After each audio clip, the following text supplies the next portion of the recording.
You built the practice. You served the clients. You cared for the patients. You hired the team. You carried all the decisions, the pressures, the growth, the problems, all of it. And then one day, you start wondering what the business is actually worth. Most veterinary practice owners spend decades building a business only to realize at the finish line that they've built a high-paying job, not a transferable asset. If your clinic can't survive a week without you at the helm, you aren't just exhausted, you are likely leaving millions of dollars in valuation on the table. Welcome back to the Veterinary Business Podcast. I'm your host, Don Adeesha, and it's great to have you here. To help us bridge the gap between running a clinic and owning a scalable business, we are joined by Muriel Touati. Muriel is the founder and CEO of Exit 3D Studio. She is a renowned authority on exit readiness, specializing in helping service-based founders move away from the daily grind to create structured, visible, and high profitable businesses that buyers crave. Today, we are discussing what truly drives practice valuation just beyond revenue. We are talking about the owner dependency trap and how to optimize your digital and operational systems to maximize your eventual exit. And of course, this episode is brought to you by Echo Marketing, the team helping veterinary practice owners elevate their online presence and grow with clarity. With that being said, Muriel, it's great to have you on the podcast. Thank you, Don. I'm really happy to be here today.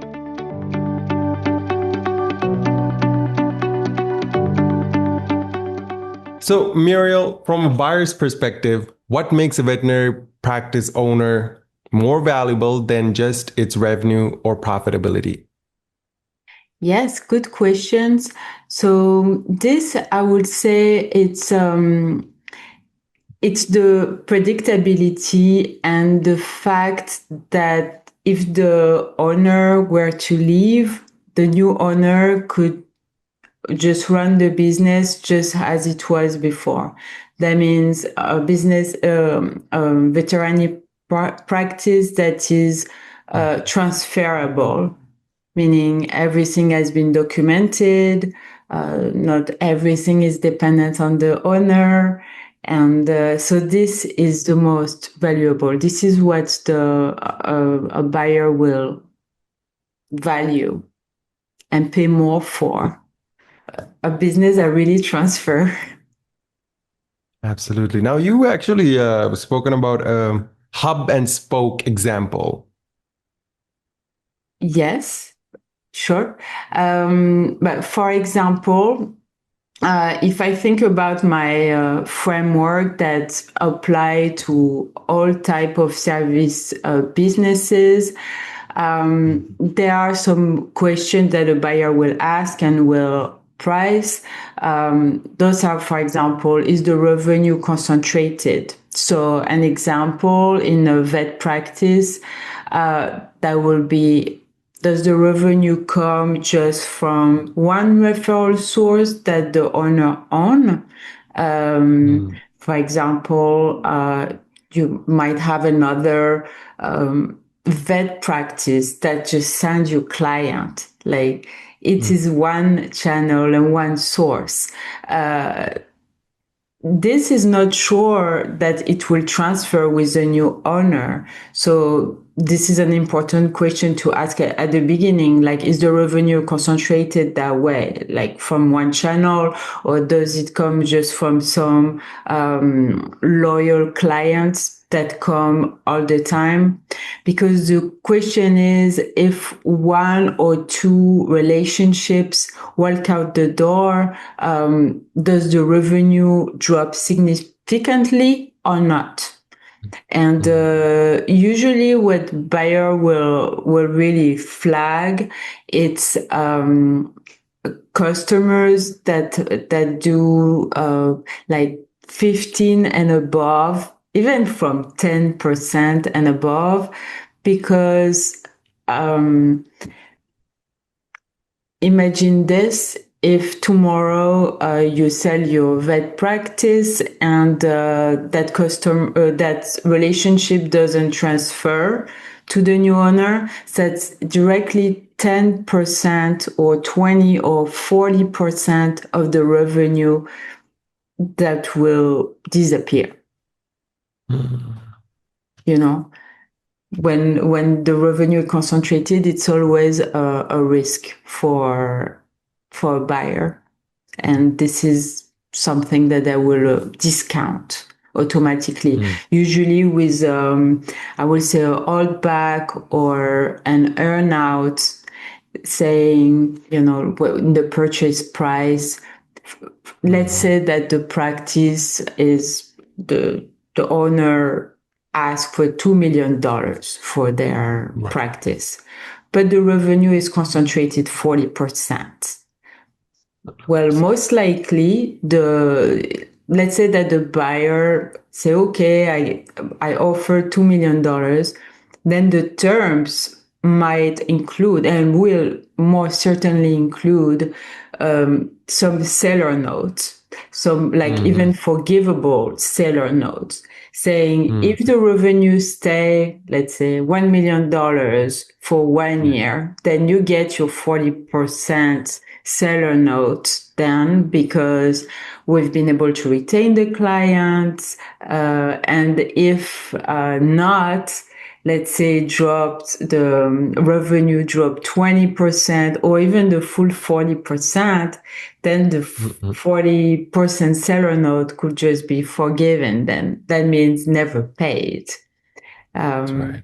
So yeah, really the transferability of the relationship, and avoiding the customer concentration, revenue concentration is very important when you're thinking to sell a business. Check. Now, tell us, what are the most common valuation mistakes veterinary practice owners make before they sell, or actually before they decide even to sell or transition?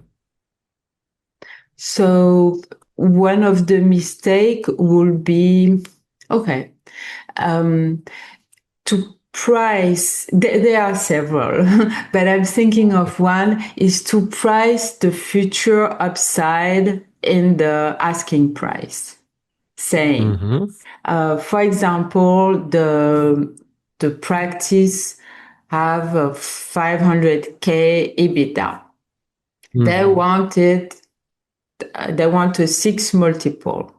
Okay, so they want $3 million for that.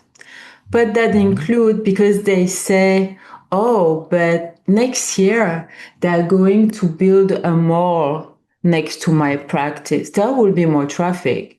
And in 2 years, they could open another location right there. And they could also be doing this or that online. And okay, those are upside for the buyers, not for the sellers, because the sellers should be implementing all of that to get the $3 million. Asking price. If the buyer has to be doing all of that, then the upside should be for him. And so the asking price should be lower. And I think this is one of the reasons why so many businesses that go for sales never sell.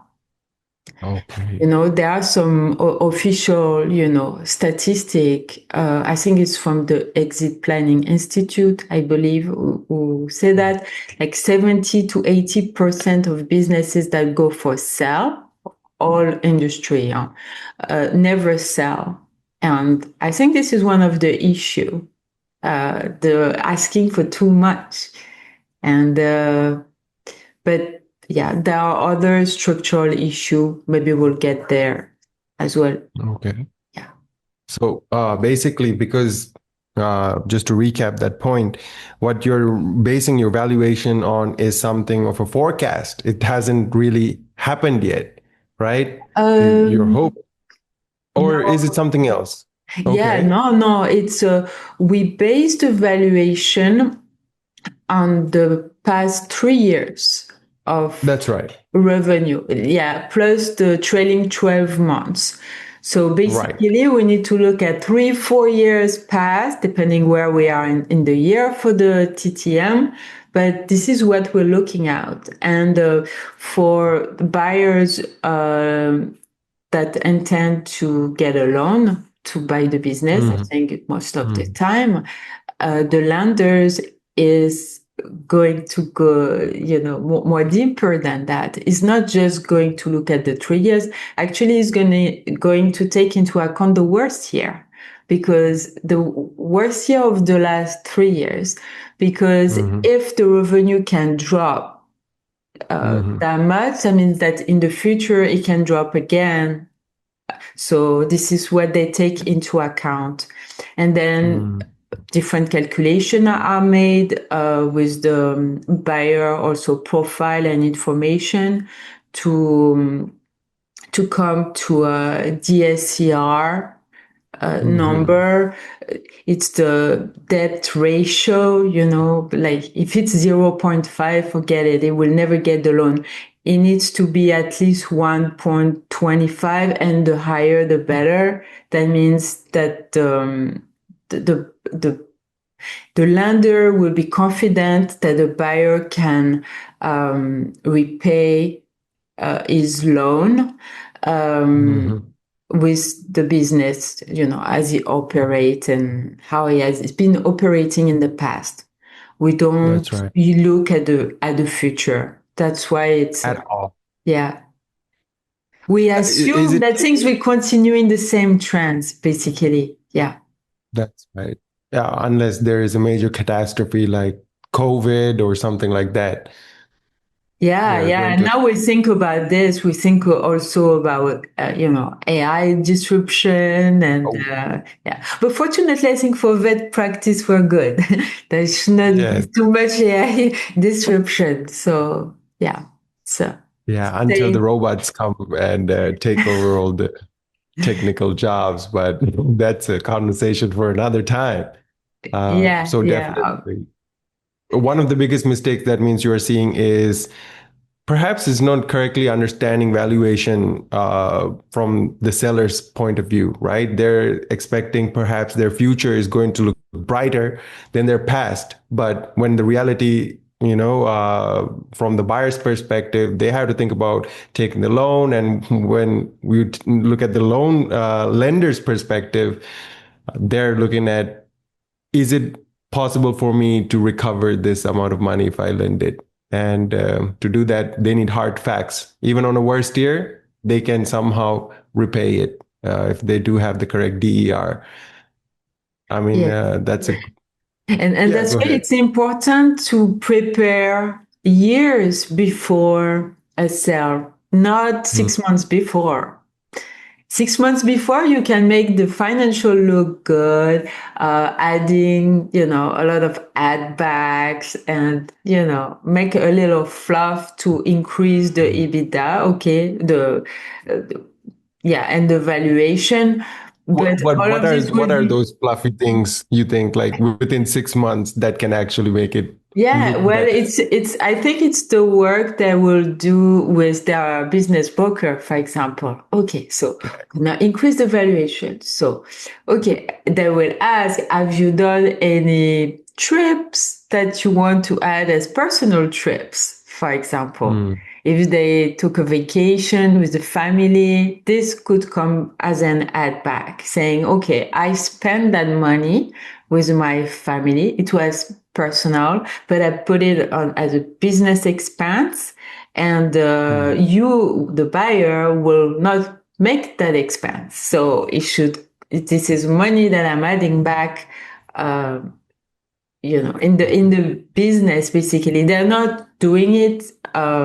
They're not really transferring back the money on the account, but they rate it so it appears on the financials.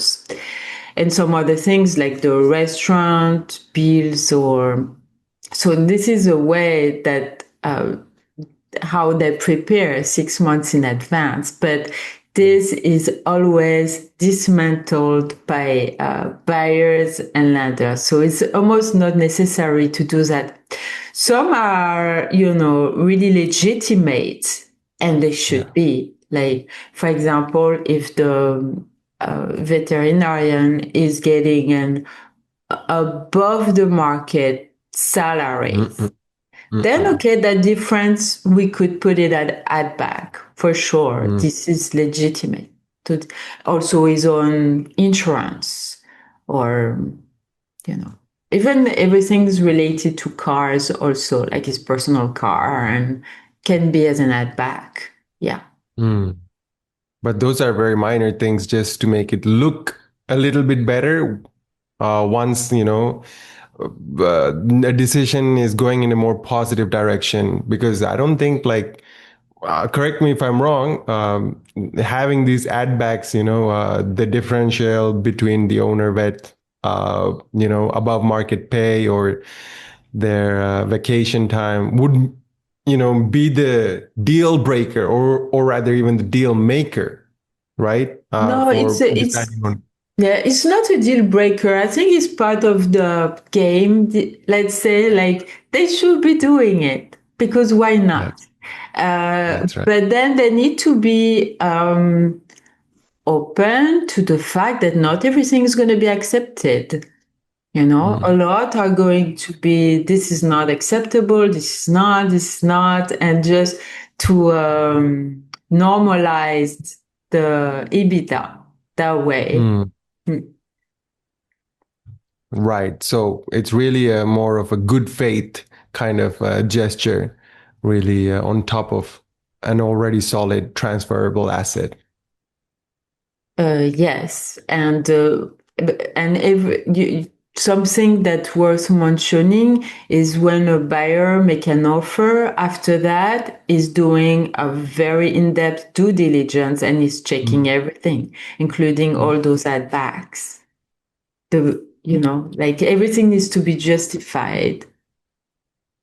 So it's Of more than course. just good faith. It's really, is it something that they can do or not do? Because some are accepted, some add back are accepted. It's legit to be adding them back, and some are not. Okay. Okay. So it's really more of a transparency conversation right there. And of course, when the buyer is doing the due diligence, they expect all of these things to be there. If it's not, then that might be a bit of a deal breaker, right? Because, they're trying to, I don't know, are they hiding something, or are they just inconsistent with what they're saying? Are those deal Yeah. breaker signals? Oh yeah. I mean, deal breaker signal, they can be many. Let's say that they really want to push an expense as a personal expense while it's not. Sometimes we see it with marketing or advertising trying. Let's say they spend 20,000, but it didn't work. Okay, well, that's still a business expense. You cannot add it back. Let's say they don't want, there's a struggle there. Yeah, it can be a deal breaker. Just like when we check how recurring are the revenue, and if we find out something that is that doesn't show that. I just want to give you another example. Last end of last year, I had an offer accepted for an agency, and this is exactly what I bumped into. They were marketing the agency as a recurring revenue. But when I did my research and I looked at the revenue per client over the past year, each month, which client, I was able to see that, okay, last August, they had 35 clients. Funny that in December, they still have 35 clients. If actually they bring on, I don't know, 30% more of client every month, let's say 10 new clients per month. Why is it always the same number? Oh, and same last February, still 30, 35. And then you analyze all of that. And I was able to see that it was not recurring revenue. It was like rollover revenue. Every 3 months, okay, they were getting 10 new clients per month, but every month they were losing 10 clients. So this was more of a rollover type of revenue than truly recurring. Recurring happen all the time. It does not, it's 3 months is almost a project, you know? So this is an example of other deal breaker. Absolutely. When you don't have that recurring revenue, or even that almost seems like a false marketing, right? Because Yes, you're saying, yeah. And yeah, this and that's this happened a lot, unfortunately. But after that's when right. I say deal breaker, it's okay. Before being a deal breaker, it's a renegotiation. There, you Mm. know, buyer and seller. Buyer is going to try to negotiate, you know, and possibly, you know, like discount it, you know, like decreases offer. Consequently, saying, oh, because this is not recurring or because nothing is documented or Hmm. because revenue is concentrated and you did not disclose that before. Well, now that I know, I need to tell you that your practice, to me, it doesn't worth $2 million anymore.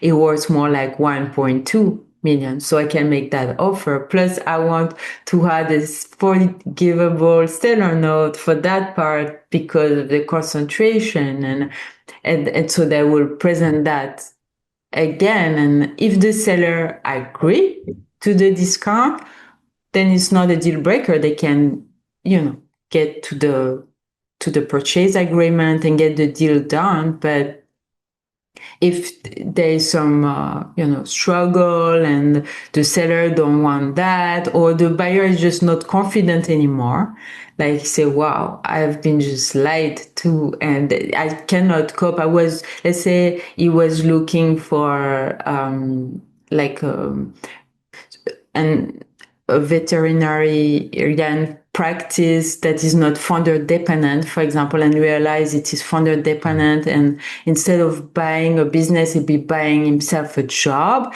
If it is a deal breaker for the buyer, yeah, then yes, the deal will not happen at all. Now, the reason why I was a bit excited about that dependency factor is I really wanted to ask a bit of a follow-up question because now we have seen the problem, owner dependency, and how that may. So, break it down for us, Muriel. How does the owner dependency affect the value of veterinary clinic, especially when clients are strongly attached to the founder or lead doctor? And of course, how can we fix that? Yeah, can you, sorry, I just want to make sure I understood fully the question, the beginning of the question. Can you just say it again?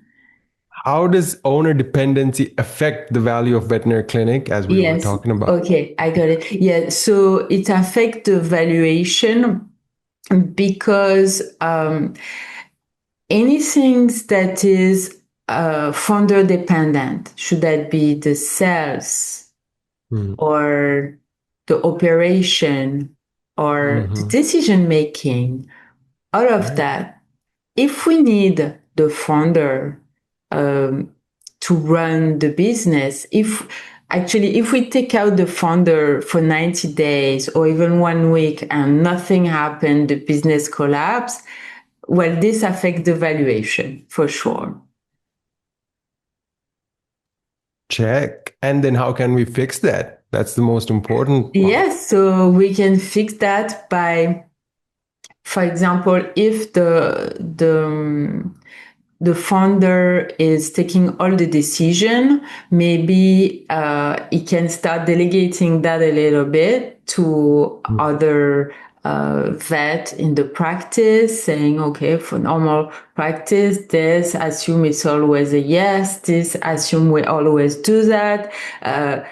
Just having some sort of systemized decision making on a, and I am pretty sure that for a lot of the decision from their training, and like they know what they need to be doing.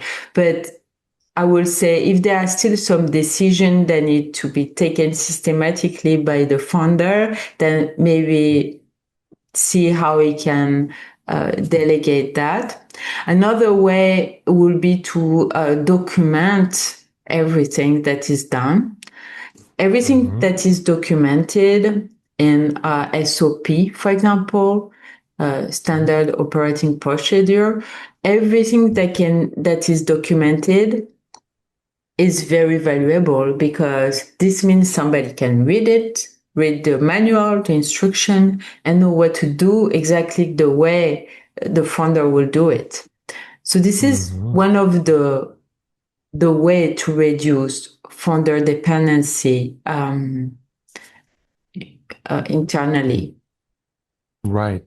Now, when it comes to creation of SOPs and documentation, it takes a bit of time, especially if the procedure is done, if it has been refined to the point where for the owner, they know exactly what to do, but there's a lot of key processes and thoughts behind it, right? And to really document that onto paper is pretty difficult. What do you have to say to a practice owner who is facing that dilemma? How can they begin? Yes, sure. Well, I would say that an SOP in any format, first of all, is sufficient. If you prefer to leave like a voice note on his phone, eventually once you do the voice note, he can just send it to AI that will create the SOP for him or her. He can record a video. It doesn't have to be a long time sitting. It can be on the go. Or we can have even better, if he has an assistant, he can just, who knows the different tasks. He or she can document everything for the founder. So it can be delegated, or just just take your phone or AI, just talk, and it will create a comprehensive SOP. Yeah. Check. What a great way to start using AI. But more so, I really appreciated getting the help of your assistant in a bit more different way to help you create these SOPs, because otherwise it seems like something you have to do by yourself. And then you might be having some tough time figuring out a time to dedicate towards this documentation process. So, amidst all of this valuation talk, right? I also have one last question for you regarding this particular dependency. For a founder who is also the lead surgeon, what is the transition period a buyer usually demands if the owner is the primary revenue driver? So first of all, I think there is two questions in your question. If he's the lead surgeon, it's it's important to bring someone in, or at least like what does he agree to a future discount, because the buyer will need The lead surgeon is also the owner. Yeah, it's what I understand. Yeah. There is two things. It's either he continue, as it is, and he accept a multiple of 2, maybe 3, maybe less. Or if he aim for really a good multiple for his valuation, like a 4, a 6, or even more, there is two different ways. But in the first way, just continue, and he will try to find a buyer operator, someone that will have the same capability than him, and just replace him. Like the buyer will just be the future lead surgeon. Or if he wants a higher valuation, then he need to replace himself in the practice. Maybe if he has some other, either he can bring on another lead surgeon that will be an employee in the practice. That could be the future lead surgeon for the future buyer. Right. Okay, so that's the situation in terms of operation. And for the sales, same. It depends how the sales are handled. But if it's only come from referral, let's say that the founder is networking, is going in different events. This is how he give his card to potential client, and they know him and they want to work with him. Okay, that's not the best way. So he needs to find a way to have some systematized lead generation and sales.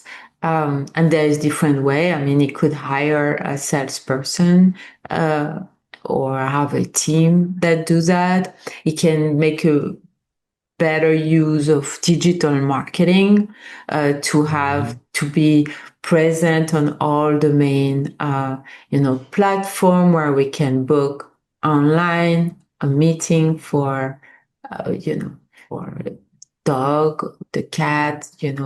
I assume there are some platform for that on their website as well, having the direct booking, and then bring some traffic to those platform and websites with different. There are different way.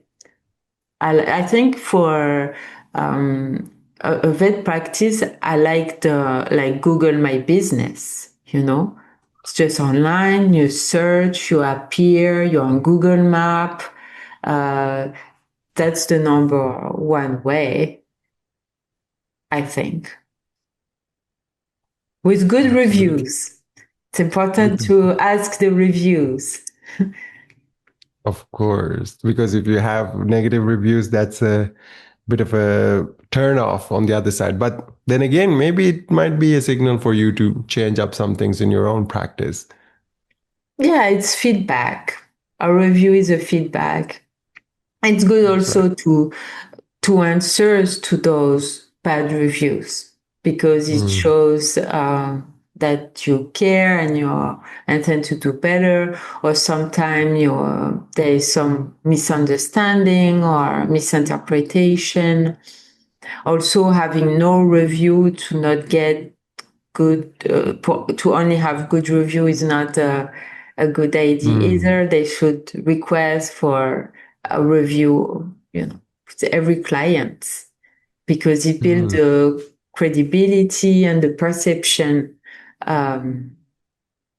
From the outside world, it just gives a better perception for buyer also when they will do their digital due diligence, which I did when I was looking to buy that agency. And I'm still looking, and when I look at businesses, the first things that I look is their digital, like with what they build, is it, realistic to assume that they are generating leads from online, or like, is it systematized or not, or actually is everything a referral? Does everything depend from the owner?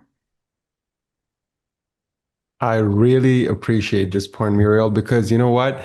On the same topic that we were just talking about, on building a veterinary practice that buyers can trust, and it's not just about the revenue, right? It's also about how it's structured, visible, and scalable the practice looks from the outside. So this is where marketing, as you mentioned, becomes very important. A strong digital presence, clear patient acquisition systems, strong online reputation, like this Google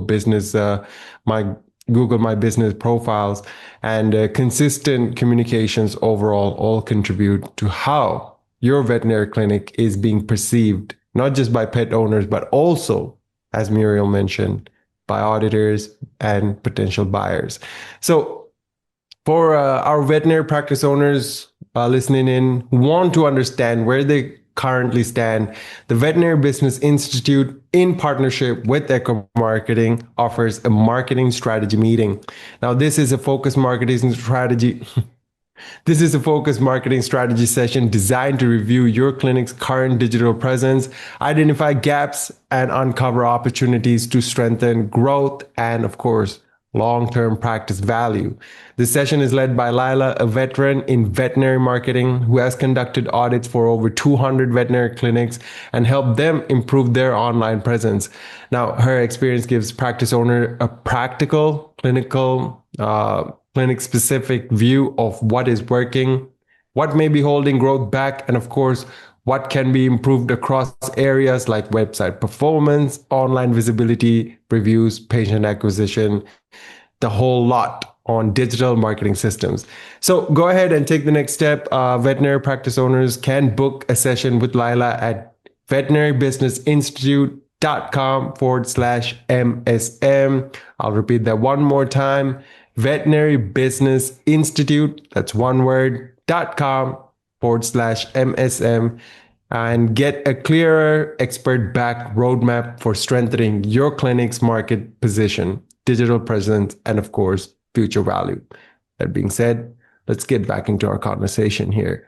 So Muriel, what are some of the simple steps veterinary practice owners can take in the next 6 to 12 months to make their clinic more attractive to buyers? Yes, I will start with documented as much as they can. See how to automate the client meetings, online, how to have less founder dependency on sales. So systemize that. And add a bit of my note that I could be checking now. No, and track everything. Start to track, for example, the retention rate by client, how much revenue, because all those things are going to be asked by a buyer. And it's good for yourself to know, like, your customer concentration. If you realize you have some clients that represent 10% or more of your revenue, or even an acquisition channel that you're too dependent on one acquisition channel, look to diversify that so it will give more confidence to a founder. I went a bit, I went more in depth into all of that in the future book that will be released on July 27. I wrote the valuation gap, what buyer sees that seller miss. And everything is explained to actually close that gap from, like the valuation you would want to the valuation that the buyer will pay. Because trust me, as buyer, and I am part of a buying community with a lot of other buyer, and can say it up straight, we don't mind paying a lot for a good business, but the business seems to need to be solid, transferable.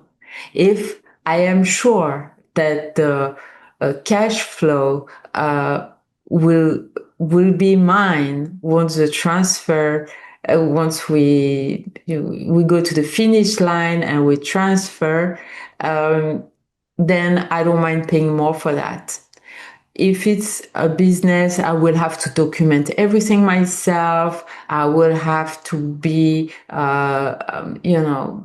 becoming the previous founder to keep the relationship, to retain the employee, to, everything. Not only I don't want to buy a business like that, But also, if I do, it will be so discounted. Ooh. And often I see actually those type of practice when we look at, Biz Buy Sell and other, websites to buy a business. I often see that the medical practice tend to be, have a lower multiple. I've noticed that like with dentist office at some point, because there's maybe just one or two person there and it's heavily founder dependent, heavily. Right. And then okay, now I'm curious about this. You mentioned, a lot of those practices that are heavily founder dependent are, heavily discounted as well. I mean, that's unfortunate, especially when you mentioned for a good practice with strong cash flow, the right price can be paid. And, that's what everyone really wants, right? When you're looking for an exit. So if we are on the other side, on, when we're looking at our practice and it's not getting that valuation it deserves, as a final key takeaway from this conversation, what would you tell our listeners? Where can they start? And what is the main thing that they should really look into to fixing that, to turning it around to that high value practice? Yeah, they should try to step out for a couple of days and see what breaks first and then fix it. That will be my takeaway. If, for example, all the appointment with the client cannot be honored because it was the one supposed to be there, but that means you need to bring someone in. If the team was stuck with a decision, didn't know what to do, okay, document everything. If there is no more, it was the one, I don't know, picking up the phone to book every appointment. So there is no more appointment. Okay, solve that as soon as possible. Either get an assistant to pick up the phone to book appointment or make the appointment available online. But just like step out of the business for a couple of days and see what happened. So you can fix it. Amazing. Well, that was a powerful look at building practice value and transferability with Muriel Touati.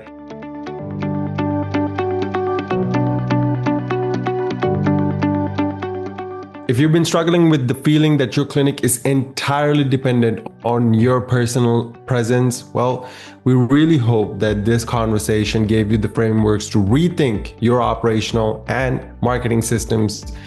Mastering owner independence isn't just a management goal, it's the ultimate driver of your practice's final sale price and, of course, your own personal freedom. Now, if Muriel's approach to exit readiness resonated with you, we highly recommend connecting with her and exploring her work at Exit 3D Studio, where she acts as the strategic architect for owners ready to scale and eventually transition on their own terms. Now, a quick reminder, if you want to better understand how your practice shows up online and where your marketing may be holding back your growth, you can book a complimentary marketing strategy meeting with Lila through the Veterinary Business Institute in partnership with Echo Marketing. You can book your session at veterinarybusinessinstitute.com/MSM. That being said, I'm Don Adeesha, and this has been the Veterinary Business Podcast. We'll see you on the next one. Take care, everyone.